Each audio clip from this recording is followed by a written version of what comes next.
Assalamualaikum warahmatullahi wabarakatuh. Kita lanjutkan materi tentang mikrometrik. Kali ini kita akan membahas tentang pengukuran particle size atau ukuran partikel. Cara mengukur ukuran partikel. Nah, ada beberapa metode untuk mengukur suatu partikel atau powder kalau dalam sediaan farmasi. Yang pertama menggunakan metode mikroskopi dengan alat mikroskop. Yang kedua bisa menggunakan penyaringan dengan ukuran partikel yang lebih besar. Dan yang ketiga bisa menggunakan cara sedimentasi. Dan yang terakhir dengan mengukur volume dari partikel tersebut. Jadi ada berbagai macam teknik yang bisa digunakan. Selanjutnya kita ke cara mikroskopi. Ada beberapa macam alat yang digunakan untuk mengukur suatu partikel atau suatu powder. Yang pertama, yang paling sederhana bisa menggunakan optical microscope, mikroskop optik yang biasa kita gunakan, atau mikroskop light microscope yang sederhana seperti ini. Yang kedua, yang agak lebih advance lagi, yaitu menggunakan namanya scanning electron microscope seperti ini. Jadi ini untuk mengukur memotret suatu partikel, suatu powder dengan skala yang lebih besar. Sedangkan yang ketiga ada namanya transmission electron microscope. Ini juga hampir sama dengan SEM, cuman ada perbedaan-perbedaannya nanti. Sama bisa memotret dengan skala yang sangat besar.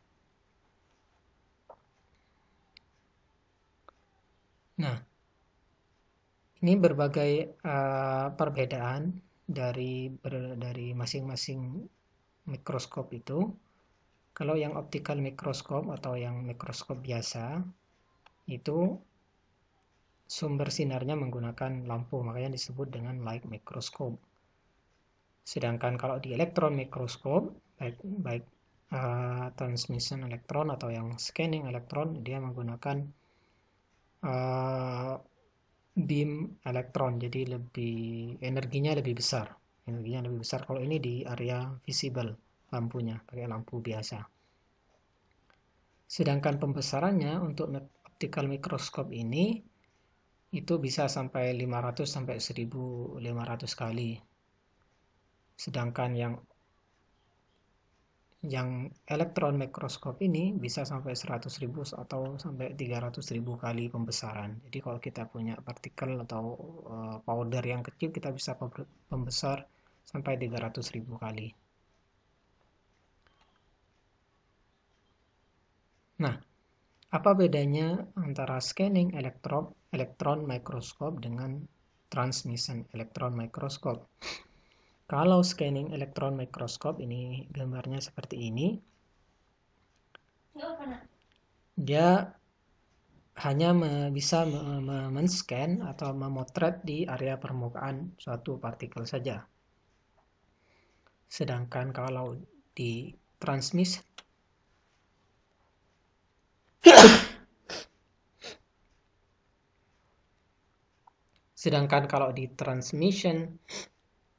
elektron mikroskop, dia tidak hanya bisa memotret di permukaan suatu partikel atau powder, tapi dia juga bisa memotret ke internal strukturnya juga. Nah, itu yang bisa ditangkap itu adalah kalau di SEM, gambar yang kita tangkap itu adalah elektron yang dipancarkan. Setelah ini lampu elektron beam elektronnya mengenai sampel, nanti ada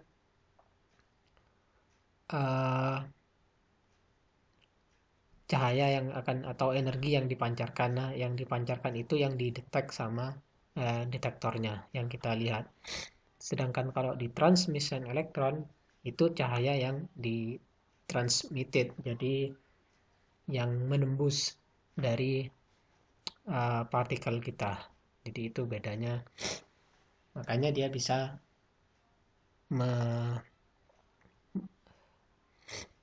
membuat gambar sampai ke internal structure-nya, beda dengan SEM hanya di permukaan. Nah, ini contoh gambar dari ketiga mikroskop. Yang paling kiri ini adalah mikroskop biasa, yang ini scanning elektron, yang tengah ini kita lihat ini gambar di permukaan, jadi gambar luarnya. Tapi kalau transmission elektron dia bisa sampai ke struktur dalamnya.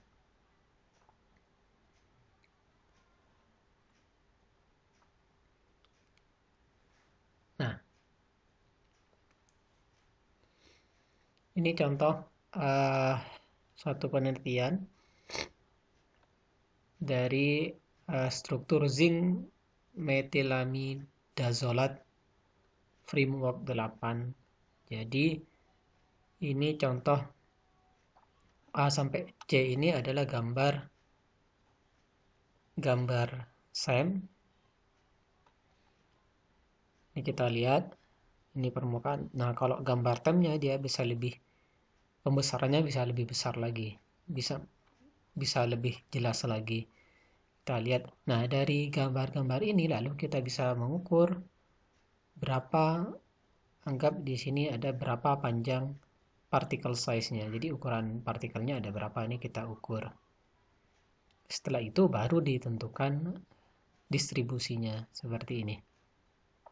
Di sini kita lihat ukuran partikelnya ini antara 40 sampai kurang lebih 110 sini, tapi kebanyakan partikelnya ini di ukuran kurang lebih 70 ke 80, sama seperti ini. Jadi ini namanya particle distribution, distribusi partikelnya. Seperti ini juga, ini ranknya bisa 2, sekian sampai 4, tapi yang kebanyakan dia ukurannya 3 mikrometer. Yang ini ukurannya nanometer, jadi masih di bawah mikro, masih lebih kecil lagi. Nah, ini contoh scanning elektron mikroskop dari ini contoh serbuk nitrogen titanium dioxide. Ini contoh yang saya ukur di sini. Jadi kita lihat ini ukuran partikelnya bisa macam-macam, bisa distribusinya ada yang ukuran 72 mikro dan segala macam. Kita bisa mengukur berapa ukuran serbuknya, ukuran partikelnya, sehingga nanti bisa dibuat distribusinya. Nah, ini 350 kali pembesaran. Kalau kita naikkan lagi, kita zoom salah satu yang di sini, kita zoom menjadi 3500 kali pembesaran. Ini kita bisa lihat bahwa di partikel ini ternyata ada di permukaannya dia terjadi lubang-lubang seperti ini. Jadi kita bisa juga ukur berapa ukuran distribusi lubangnya seperti ini, sehingga kita bisa menentukan distribusinya juga. Nah, selanjutnya cara pengayakan. Jadi cara pengayakan seperti ini bisa menggunakan alat ini, di mana ini desain serbuk atau powder yang akan kita ukur distribusi partikelnya. Ukuran partikelnya kita taruh di yang paling atas ini. Yang paling atas ini mesh-nya atau ayakannya ini yang paling besar, kemudian lebih kecil, dan yang bawah paling kecil. Sehingga setelah misalnya kita punya serbuk, kita taruh di paling atas ini, nanti yang paling besar dia akan tertahan di sini, terus yang lebih kecil ada yang tertahan di nomor 2 dan segalanya. Dan yang paling serbuk yang paling halus, yang paling kecil akan sampai ke bawah, sehingga nanti jadi seperti ini contohnya. Jadi ini di shaken itu kayak digetar atau digoyang ya. Jadi supaya dia turun ke bawah. Kita punya seperti ini, partikelnya ukurannya beda-beda. Yang paling besar akan ada yang paling atas, nanti terus yang ke bawahnya yang paling kecil akan sampai di bawah. Sehingga kita bisa menghitung distribusinya berdasarkan berat. Berapa total berat yang dimasukkan, nanti berapa berat masing-masing ayakan di sini. Kita bisa menghitung distribusinya. Distribusi partikelnya berdasarkan beratnya. Contohnya misalkan di sini ada, anggap ini powder, ukuran ayakannya yang paling besar ada 2 mikro, terus di bawahnya 1 mikro, 750. Yang atas 2 mili, 1 mili, terus 750 mikro, sampai yang terakhir ini yang paling kecil, yang bawah. Ini 50 mikro yang paling kecil, sini yang paling terakhir. Ini vibrator, jadi supaya digetar supaya dia turun ke bawah. Nah, total sampelnya di sini 100 gram. Setelah diayak seperti ini, kita bisa hitung. Ternyata dihitung berapa berat di 0 di sini. 0 ini di bawah sini. Terus 50 beratnya 5 gram. Sampai yang paling banyak di sini ternyata di ukuran 500 mikron. Ada 33 gram. Sehingga kita bisa hitung, dibuat histogram seperti ini, ukuran distribusinya. Berdasarkan beratnya, kita lihat yang ukuran meshnya 500 mikron. Jadi ini ukuran meshnya itu anggap diameternya. Ukuran diameter ayakannya 500 mikron. Ini ternyata yang paling banyak. Nah, selanjutnya adalah cara sedimentasi. Cara sedimentasi ini atau pengendapan ini dilakukan dengan cara menghitung kecepatan dia mengendap. Di mana kalau partikelnya semakin besar, maka kecepatan untuk mengendap akan semakin cepat, sedangkan yang lebih kecil akan semakin lambat.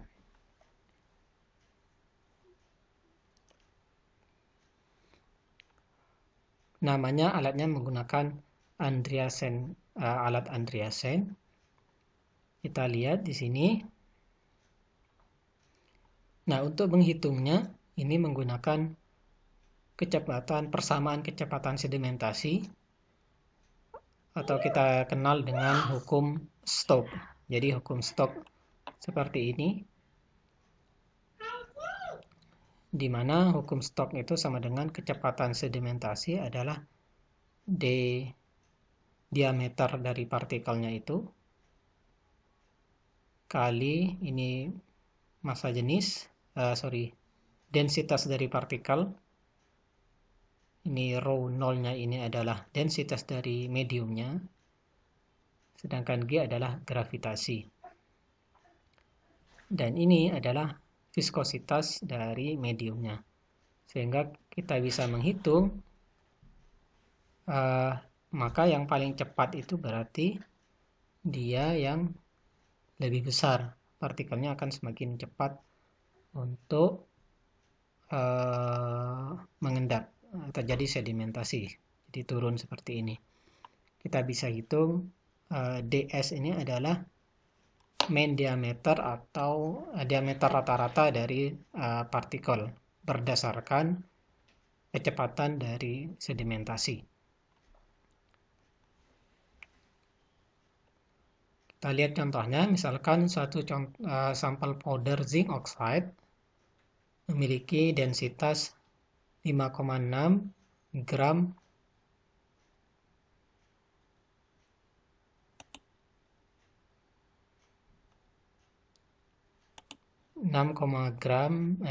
memiliki 5,6 gram per centimeter. Kemudian ditaruh di alat Andreasen tadi.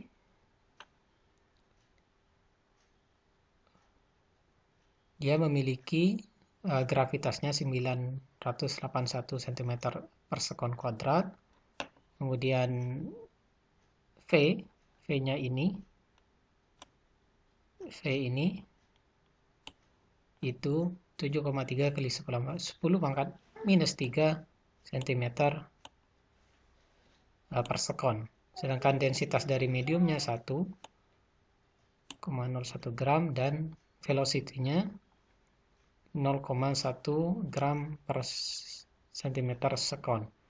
Maka menurut hitung diameter dari zinc oxide, powder zinc oxide tersebut berdasarkan persamaan stok tadi.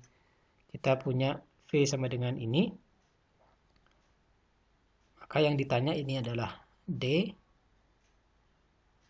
Sehingga kita bisa peroleh persamaan D sama dengan ini.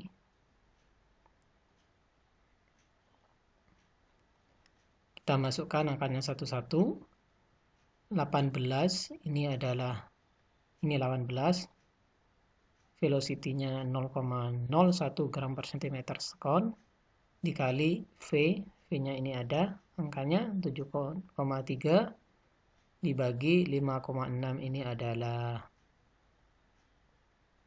rho dari partikelnya, sedangkan ini adalah dari medium dikali dari gravitasnya. Maka diperoleh rata-rata ukuran partikelnya itu sekitar 5,4 mikrometer. Nah, yang terakhir adalah dengan mengukur volume dari partikel tersebut menggunakan Coulter counter namanya instrumennya. Di mana prinsip kerja dari pengukuran ini? Jadi di mesin ini itu diukur dengan mengalirkan partikel dalam bentuk suspensi tentunya. Kemudian di sini ada dua, jadi between two electrode jadi ini ada dua elektron, nanti kalau dia ada partikel lewat di sini dia akan memberi sinyal. Kalau seperti ini ada sinyal ada partikel satu kecil seperti ini terpisah agak jauh, dia akan muncul peak di sini. Nah, tapi kalau dia berdekatan seperti ini, maka peaknya juga akan overlap seperti ini.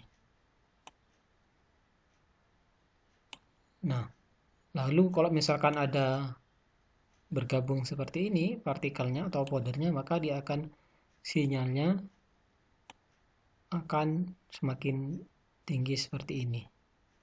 Dia dihitung jadi dua partikel, tapi ini ada dua partikel sebenarnya, tapi dia dihitung sebagai satu partikel karena dia terjadi dia bergabung, jadi kayak lengket lah, kurang lebih seperti itu. Jadi kurang lebih seperti itu. Ada berbagai macam teknik untuk mengukur partikel atau particle size. Jadi pertama menggunakan teknik mikroskopi, di mana ada light microscope yang seperti biasa, ada elektron mikroskop, scanning elektron atau transmission elektron, yang kedua bisa menggunakan teknik pengayakan, dan yang ketiga menggunakan sedimentasi, dihitung dengan menggunakan persamaan Stokes, dan yang terakhir bisa menggunakan alat Coulter counter ini untuk dengan teknik mengukur volume partikelnya. Saya kira itu untuk topik kali ini. Mudah-mudahan bermanfaat. Assalamualaikum warahmatullahi wabarakatuh.